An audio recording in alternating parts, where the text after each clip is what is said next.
और यदि इस तन को पाकर हम भगवान तक नहीं पहुंचे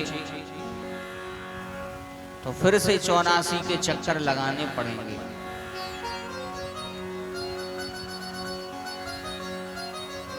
विगत 4 दिवस से आप कथा सुन रहे। भागवत कथा सिखाती है जीवन में कैसे मरना है। परीक्षित के पास में जब 7 दिन थे तो उन 7 दिनों में उनने कथा सुनी। बेई 7 दिन अपने पास है,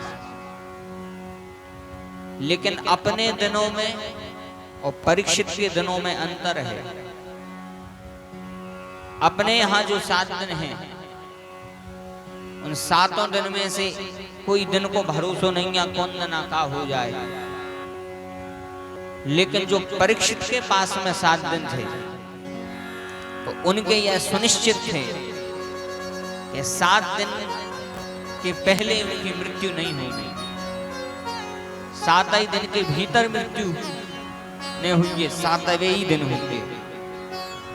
तो अपने पास भी 7 दिन हैं, उनके तभी 7 दिन हते, लेकिन उन्होंने 7 दिन में अपनी मुक्ति बना ली। अब ऐसा ही मौका मिलो है अपन हो तो 7 दिन में अपन भी बना लीजिए, क्योंकि मौके को यदि फायदा नहीं उठा पाए तो बड़ी समस्या हो जाए। फिर भगवान फिर दूसरो जन्म दे दे।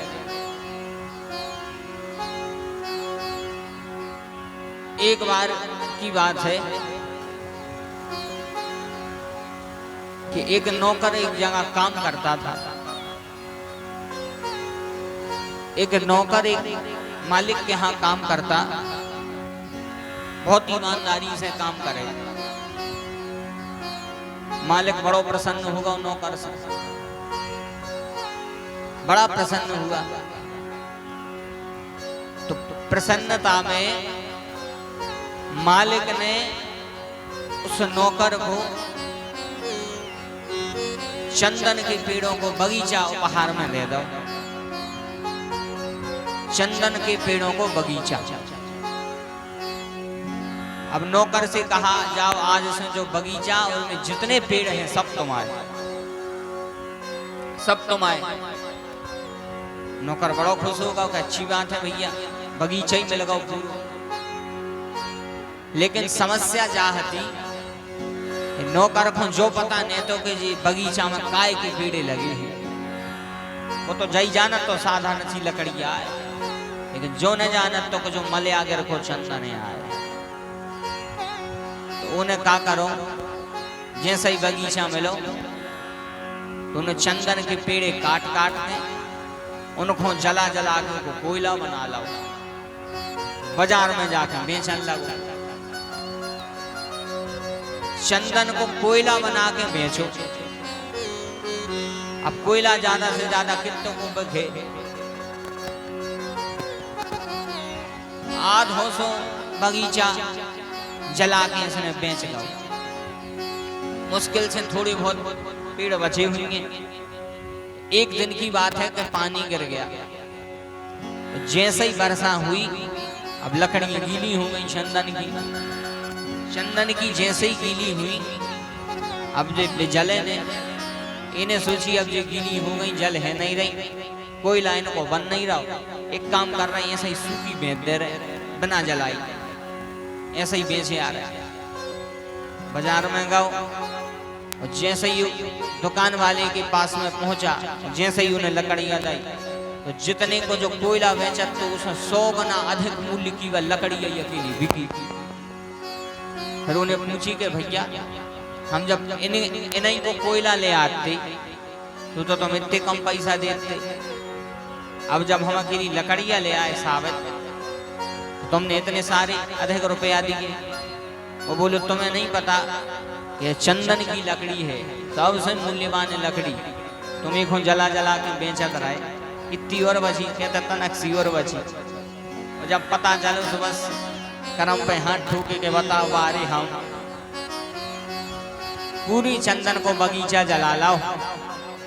जई स्थिति होने हैं अपनी भगवान ने इतना अच्छा बगीचा दे दो है कि जाओ जाके धर्म कर्म करो, पुण्य करो, भगवान की भक्ति करो, कथा सुनो, सत्संग करो, कीर्तन करो, संकीर्तन करो।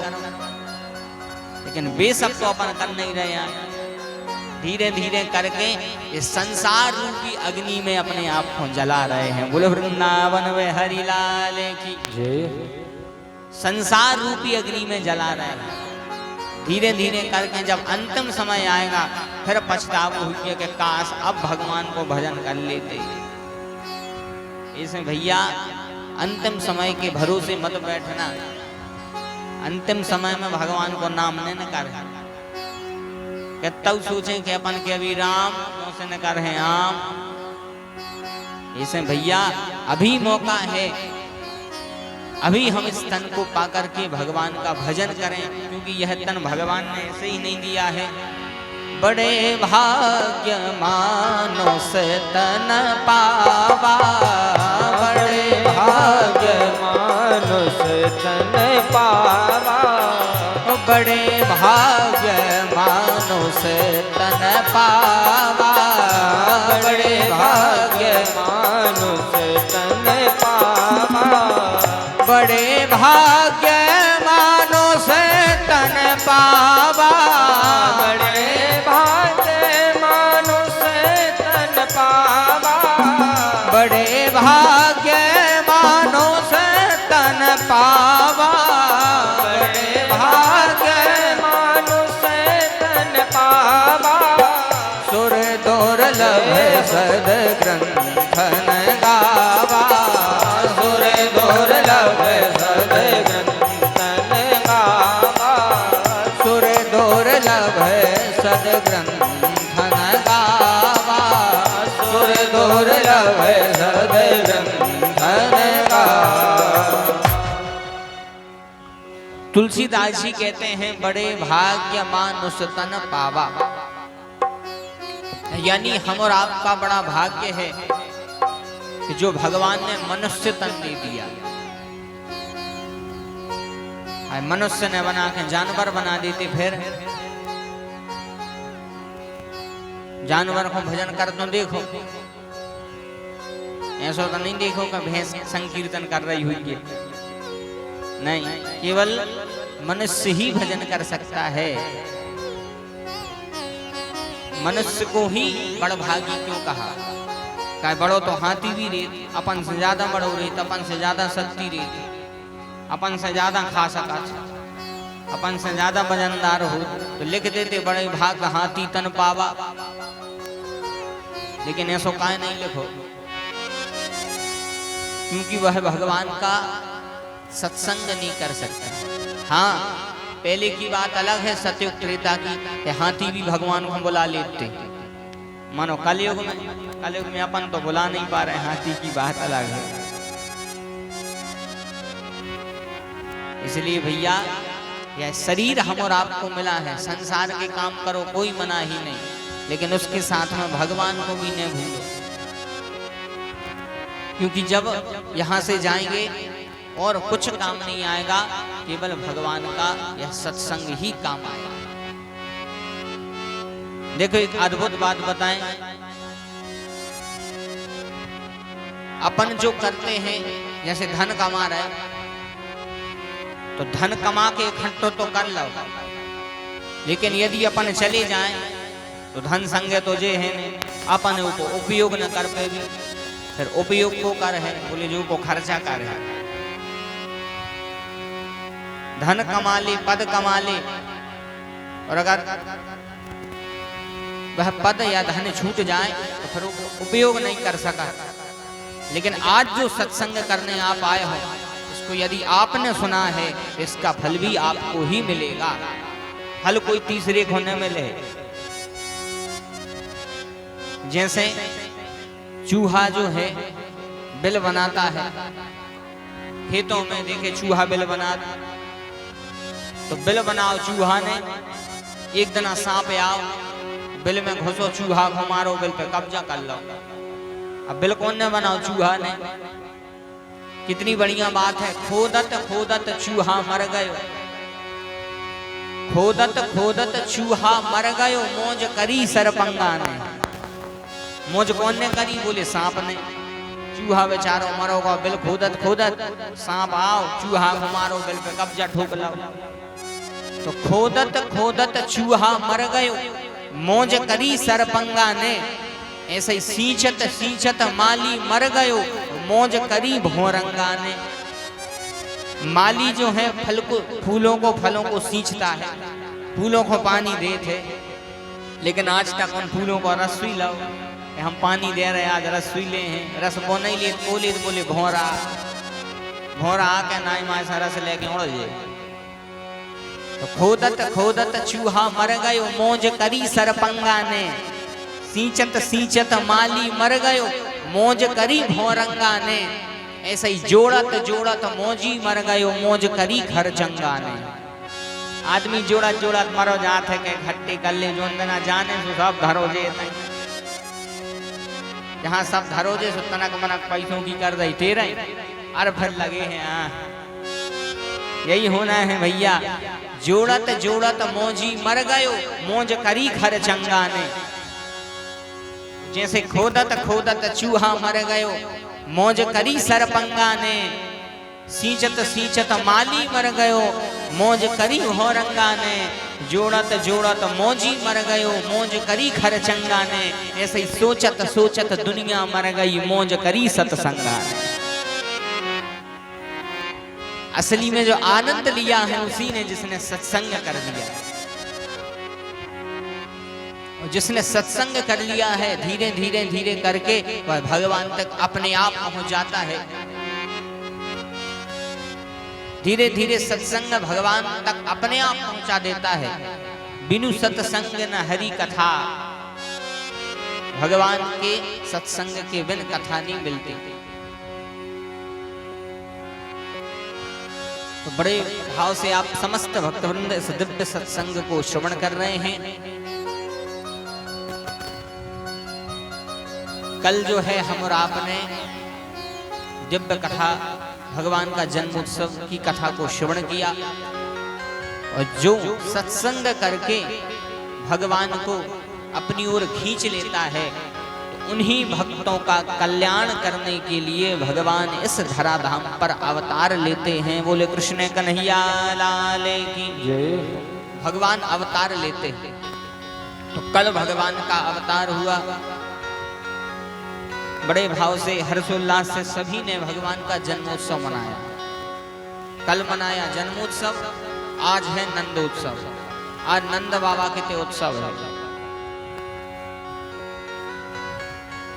अब जो है कथा दसम स्कंद में प्रवेश कर रही है, और भागवत का हृदय है दसम स्कंद, और दसम स्कंद में पंचम अध्याय है, और साक्षात भगवान को हृदय है। और जिसने इन पंचम अध्याय के 18 श्लोकों का सार सुन लिया, समझो उन्हें पूरी भागवत कथा को सार सुन लो।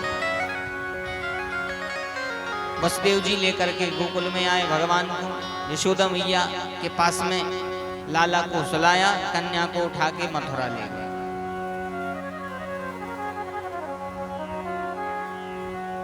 नंद बाबा की एक बहन थी जिनका नाम था सुनंदा। सुनंदा ने देखा प्रातः काल जैसे ही उठ के कि भाभी की तो नींद लगी है यशोदा मैया की, लेकिन उनके बगल में एक बहुत सुंदर बालक खेल रहा है। उसी समय नंद बाबा से कहती हैं भैया भैया भैया। बोले क्या बात है बहन, बहुत प्रसन्न दिख रही। बोले भैया तुम तो एक काम करो, बहुत अच्छी खुशखबरी है, तुम तो हमारे मुंह में रसगुल्ला धर दे। बोले क्या बात है? बोले लाला हो गया है लाला। और जैसे ही नंद बाबा ने सुना तो सोचो 80 साल की आयु में जो उनके पुत्र भाव हुए, कितनी प्रसन्नता होगी उसमें। उसी समय नंद बाबा इतने प्रसन्न हुए। इन 18 श्लोकों में इसका वर्णन आता है, आप भी इन श्लोकों को बड़े ध्यान से सुने। नंदस्त आत्मजय उत्पन्ने, जाता हल्लादो महामना। नंदस्वात्मज उत्पन्ने, आहूय विप्रान वेद ज्ञान स्नातः सुचिरलं प्रदाहूय विप्रान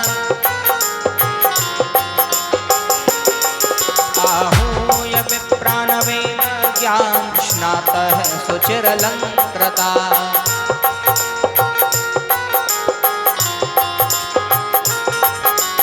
वाचयित्वा स्वस्तैनं जातकर्मामजस्व वै वाचयित्वा स्वस्तैनं जातकर्मामजस्व वै कारयामास विधिवता पितृदेवार्चनं तथा नन्दस्वात्मजे उत्पन्ने जाता ह्लादो महामना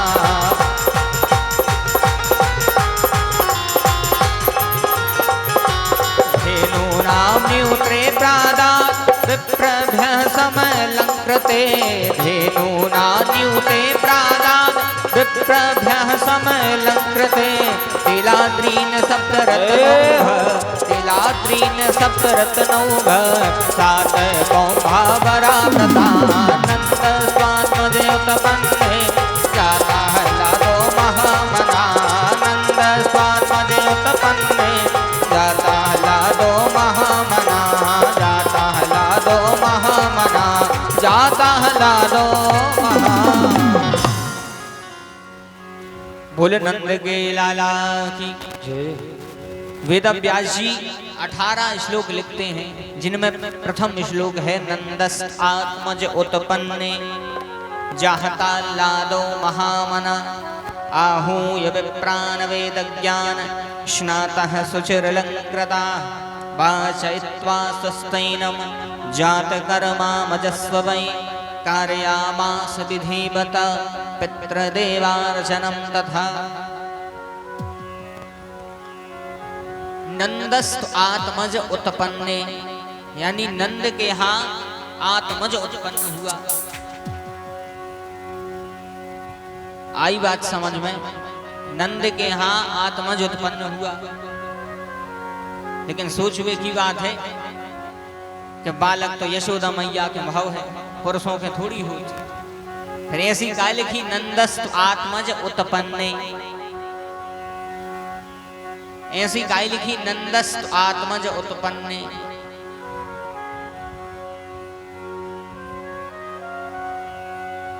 यशोदा मैया के यहाँ लाला का जन्म हुआ है, नंद बाबा के थोड़ी भाव, फिर काय लखो ऐसे